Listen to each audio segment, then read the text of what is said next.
You're right guys, it's Undead Emperor Ed here, and today I wanted to talk about Halo Infinite multiplayer.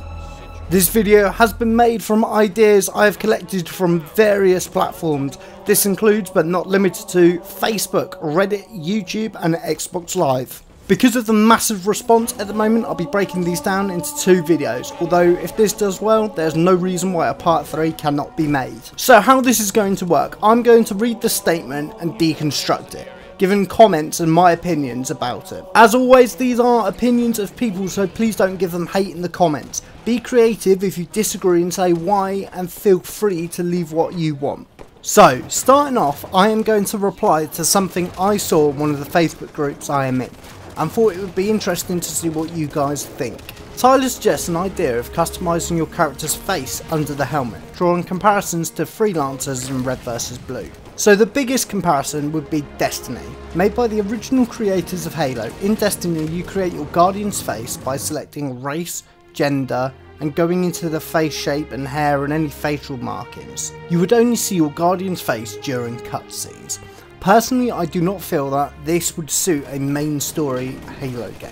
I don't feel this extra layer of detail is needed because the story should be good enough to carry the weight of emotions. Halo's story for the most part puts us behind the faceless protagonist. Even then, we still have these moments where we can see or hear this raw emotion through body language or speech. Also, I don't think it would add anything. It's not something I've heard an outcry from the community asking for it. So I think it's a case of, if it isn't broken, don't fix it. Chad from Facebook wants an unranked SWAT playlist. Sure, I'm not the biggest fan of SWAT, but at launch it's bound to be populated, and if it dies out, you can cut it from multiplayer, so include it. Kayan wants casual firefight and no microtransaction unlock system. A firefight game mode could be interesting. If this was introduced, personally I'd like 2 to 3 maps, each with 3-4 different objectives, so there's a reason to return to the playlist.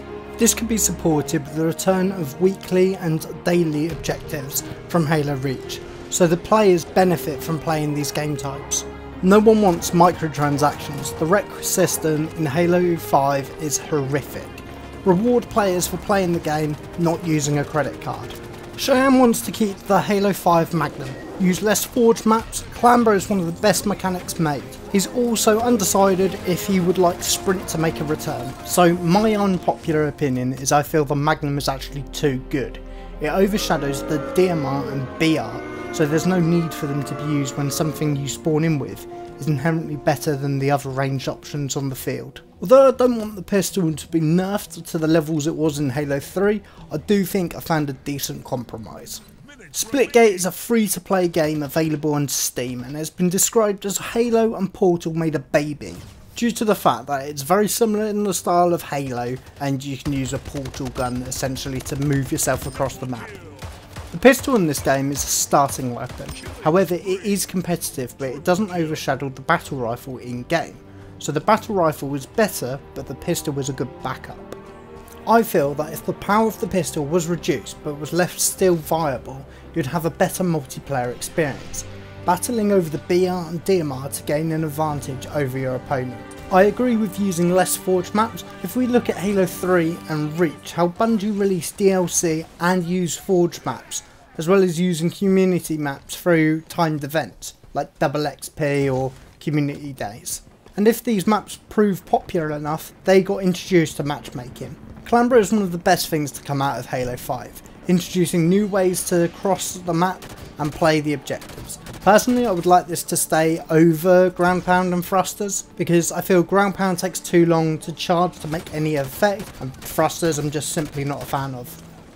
Over to Reddit now, and It's Midnight said no sprinting, bring back dual wielding and playable elites. Midnight also wouldn't mind armor abilities to make a return as long as they were balanced. It was suggested that Halo could just have a faster walking speed like in games like Doom, but was open for sprint to return as an armor ability like in Halo Reach. Personally, I think sprint is here to stay. It's been a staple of the 343 era games and I don't think they'll cut it. I wouldn't think having a Doom-like moving system would work in a Halo game.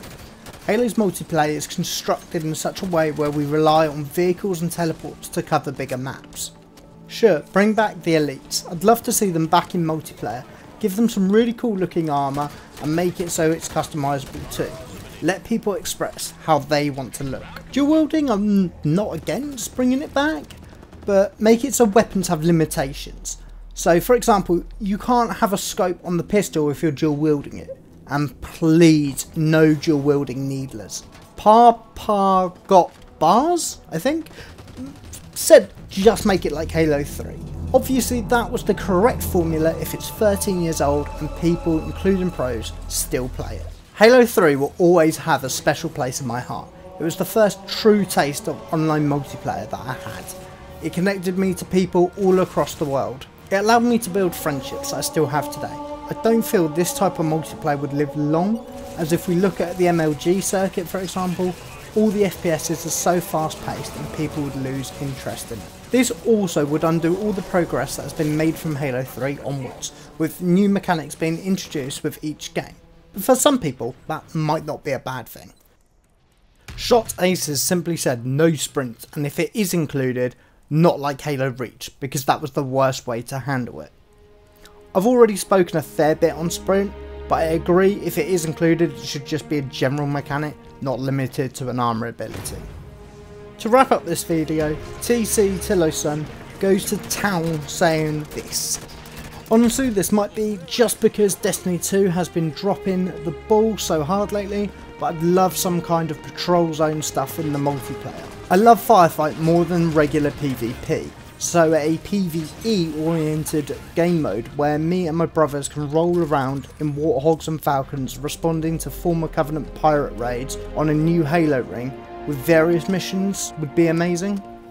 Add some level of gear customization, not just for regular multiplayer, just for this patrol mode, where we can specialise for a role, aka a sniper, demolitions, assault, etc. Let me choose between a Spartan or an elite and we'll be golden.